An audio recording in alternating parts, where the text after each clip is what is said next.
שלום, שמי גיל דוד, אני מנכ"ל חברת Brainstorm Private Consulting. החברה שלנו מספקת מגוון התמחויות ושירותי ייעוץ בתחומים של Data Mining, Data Analysis, Behavior ו-Trend Analysis, Information Security, Cyber Security ו-Intelligence באופן כללי. אנחנו מבצעים מחקרים מעמיקים וממוקדים, ומפתחים ומתכננים אלגוריתמים חדשניים שמטרתם לפתור בעיות במערכות מורכבות. מה שאני ארצה בהרצאה היום זה לתת לכם איזושהי טעימה או הצצה לעולם המופלא והמרתק שבו חיות האנומליות. התקפות ממוקדות על כורים גרעיניים, השתלטות על תחנות כוח והחשכה של ערים שלמות, הדלפה של מידע מסווג וחשאי מארגונים ממשלתיים וארגונים צבאיים, גניבת זהויות וכרטיסי אשראי במסות, התקפה על מערכות מסחר שמרכזות טריליונים של דולרים, תולעים קטלניות, מדביקות מיליוני מחשבים תוך מספר שניות אפילו. מה משותף לכל ההתקפות האלה? דבר ראשון, כל ההתקפות האלה כבר קרו בעבר. דבר השני, שאנחנו נראה מהן יותר ויותר בעתיד הקרוב, אנחנו כבר רואים אותן בשנה האחרונה. כל ההתקפות האלה הן התקפות שמאיימות על הביטחון הלאומי של מדינות ומעצמות אפילו. עולם הסייבר סקיוריטי עבר ועובר שינוי דרמטי במהלך 10 שנים האחרונות. אם בעבר דיברנו על האקרים אינדיבידואליים שמבצעים התקפות קונבנציונליות, אמנם זה הציק והפריע, אבל לא יותר מזה, היום אנחנו מדברים על התקפות ממוקדות, התקפות מאוד מתוחכמות, שהתוקף משתמש בנשק סייבר שמפותח על ידי ארגוני ביון, על ידי ארגונים צבאיים ועל ידי ארגוני טרור. אנחנו קוראים להתקפות האלה APTs, Advanced Persistent Threat. מדובר בהתקפות מאוד מורכבות ומתוחכמות, Low and Slow, התקפות שעוברות מתחת לרדאר, באיטיות מתחת לכל אמצעי הבקרה והחיישנים של מערכות הסקיוריטי השונות. התקפות שהתוקף משקיע בהם משאבים עצומים, תקציבים עצומים, מוקצים לצורך ביצוע התקפות האלה. לתוקף יש כאן מוטיבציה, אבל גם סבלנות. יש לו כוונות ויש לו גם אמצעים. התקפות מאוד חשאיות, שבעצם לא מזוהות על ידי אמצעי הסקיוריטי. מדובר בהתקפות שהתוקף בונה אותם במיוחד לארגון או למקום שאותו הוא תוקף. לא שהוא לוקח איזושהי התקפה ומפעיל אותה בכל מקום, אלא הוא לומד את הארגון, יודע מה אמצעי ההגנה שיש בארגון, יודע איך לעבור אותם, וההתקפות נבנות מראש מתוך ראייה כזו.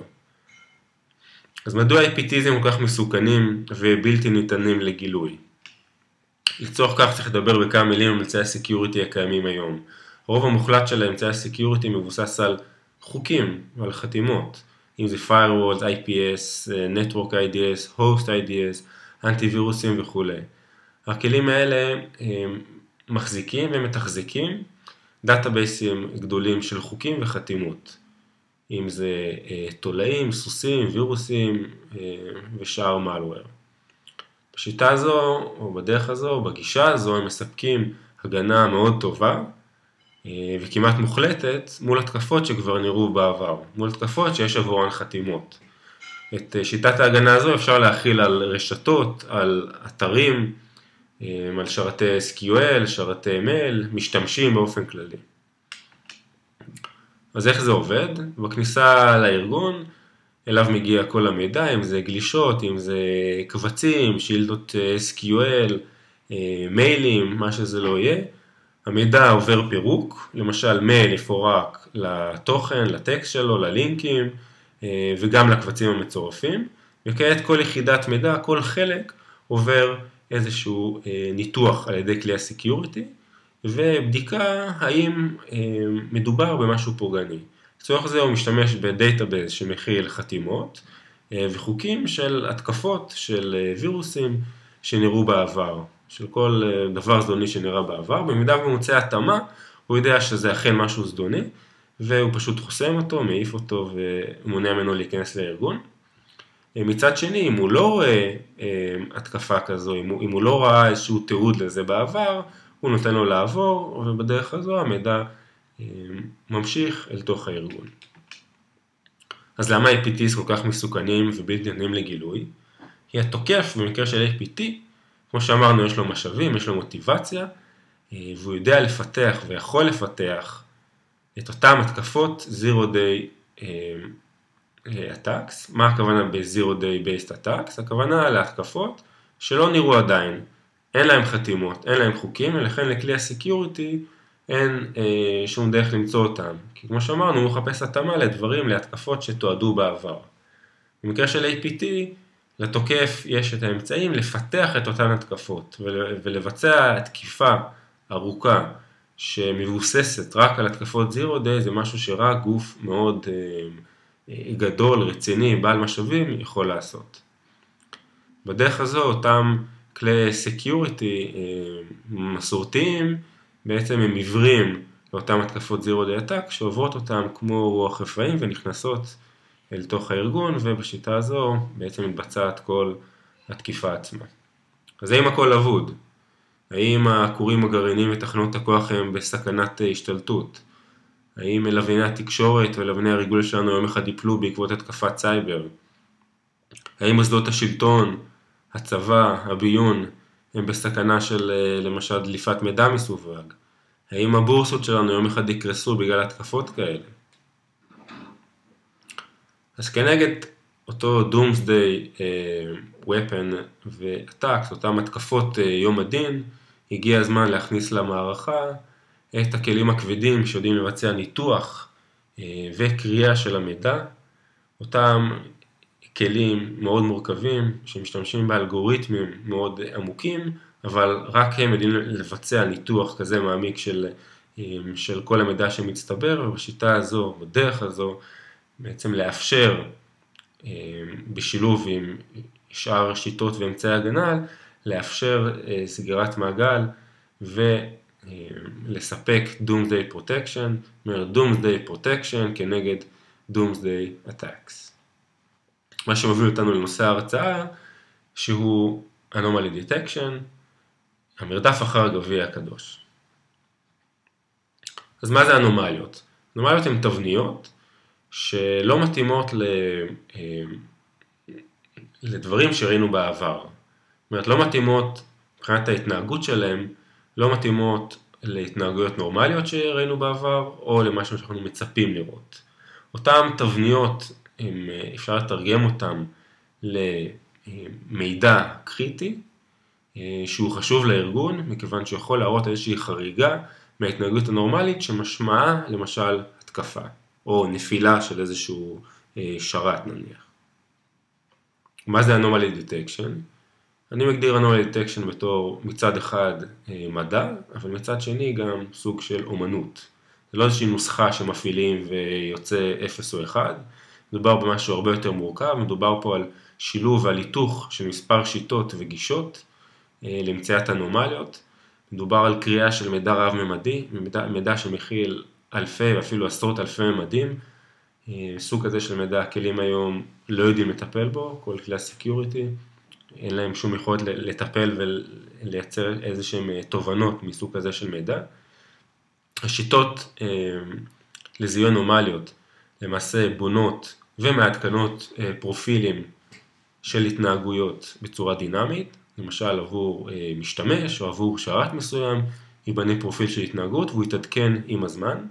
במקביל הן מבצעות ניתוח וחיפוש בתוך המידע ובהתאם לפרופילים שנבנו, חיפוש אחר ה-unusual, אחר הבלתי הלא נורמלי. השיטות האלה, ואולי זה הכי חשוב, מבצעות את זה בצורה אוטומטית וממוקדת. זאת אומרת, הלימוד ובניית הפרופילים מבצעים בצורה ממוקדת. מה זה אומר? זה אומר שאם אני בונה כלי כזה, אם כלי כזה יישב וילמד בחברת חשמל, הפרופיל שהוא יבנה, מן הסתם יהיה דומה לפרופיל שאותו כלי יבנה, למשל בבורסה. למה? כי ההתנהגות היא שונה. ולכן אי אפשר להכיל את אותו פרופיל ואותם חוקים ממקום אחד על מקום אחר. הלימוד חייב להיות בצורה מוקדת. בדיוק כמו שההתקפות שאיתן אנחנו אולי מנסים להתמודד, זה התקפות ממוקדות, שלומדות את הארגון ובצורה זו בונות את ההתקפות, אנחנו עושים כאן מהצד השני את אותו דבר בדיוק. לומדים את הארגון ובונים הגנה שתתאים לארגון הזה. הגנה ממוקדת. כשאנחנו מדברים על Anomaly Detection, יש מספר קטגוריות עיקריות, שהיום אני מדבר על 3. הראשונה זה ניתוח אחר נקודות חשודות, Point Analysis. בדוגמה הזו למשל אנחנו רואים טייגר ירוק. טייגר ירוק, לא משנה איפה נראה אותו בטבע, הוא אנומליה. נקודות שבכל מקום שנראה אותם נדע מיד שהן אנומליות. נקודה בפני עצמה, אם נמצא אותה, תעיד שהיא אנומליה.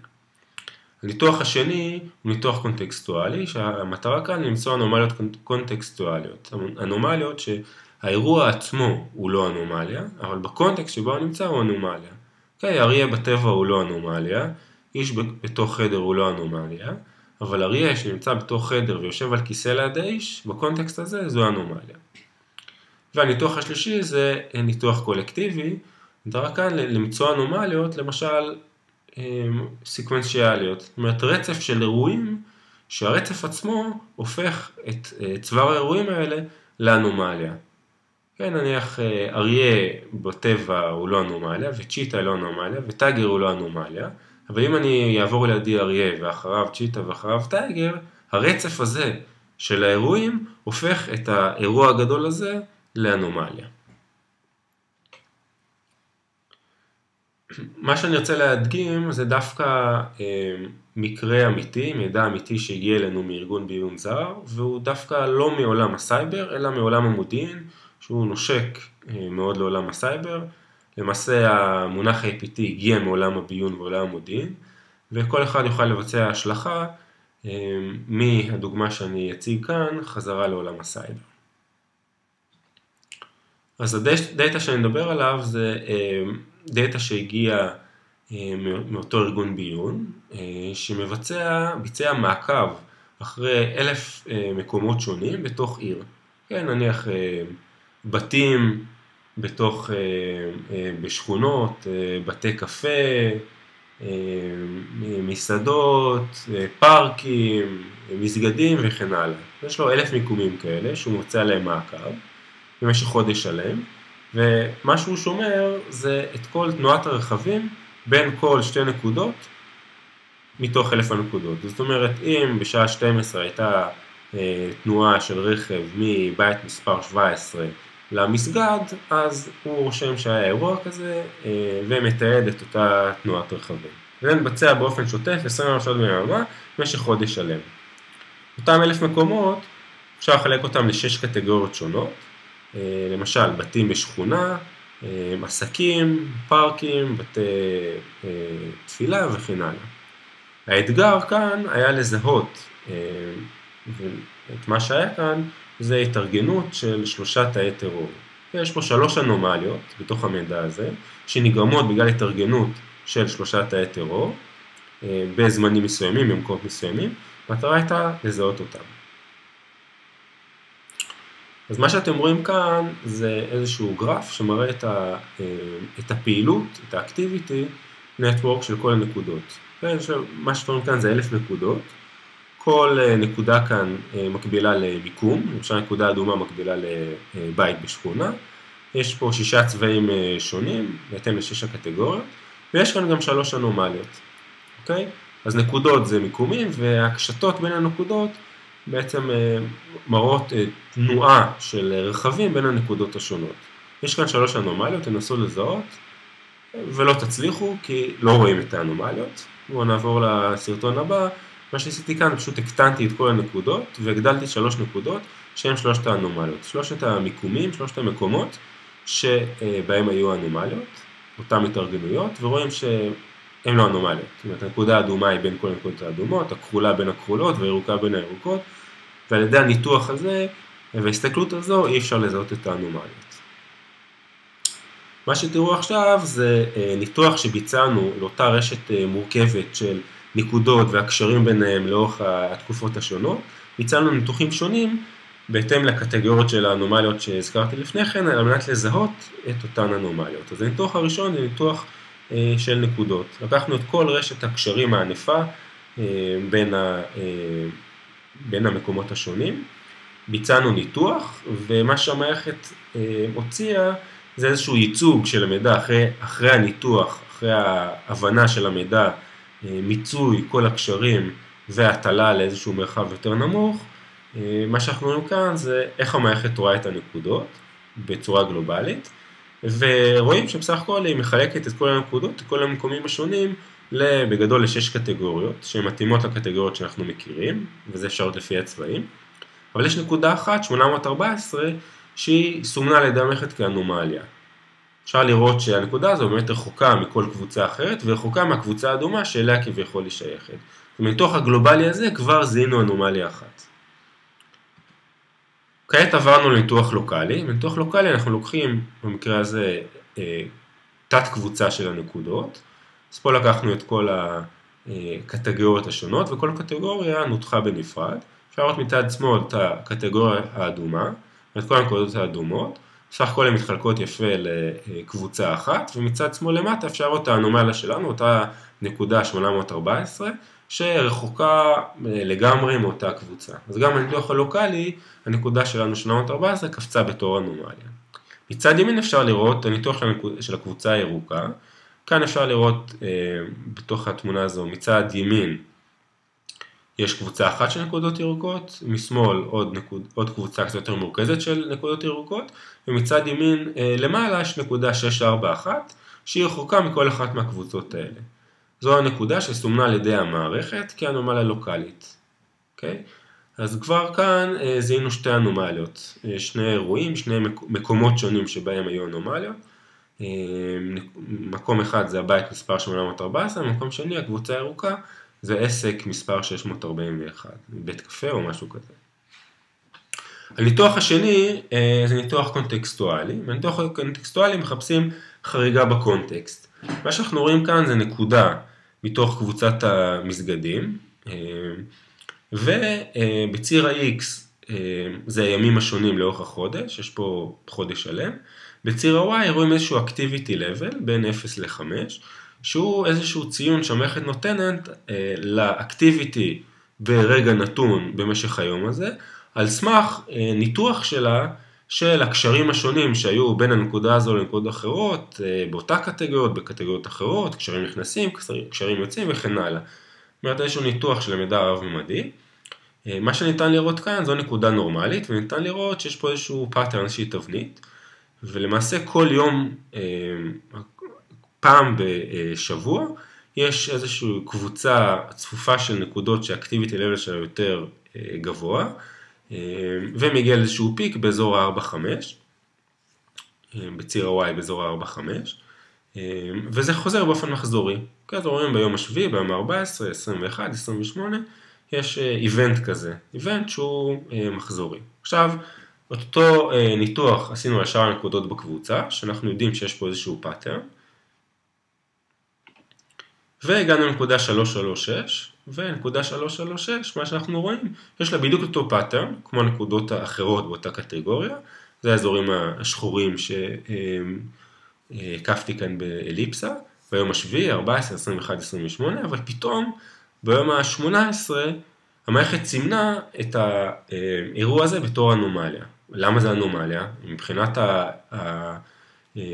האוסף של הנקודות, מבחינת הגובה, מבחינת האקטיביטי לבל, אין הבדל בין זה לבין אותו אירוע שקדם לו 3 ימים לפני כן.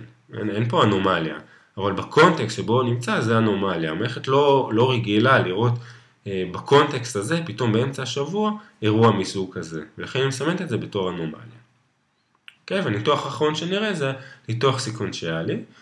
כאן אנחנו רואים, עוד פעם, ציר ה-X זה הימים, ציר ה-Y זה activity level, רואים שהמערכת סימנה בין היום ה-24 ל-25 את האירוע הזה בתור אנומליה.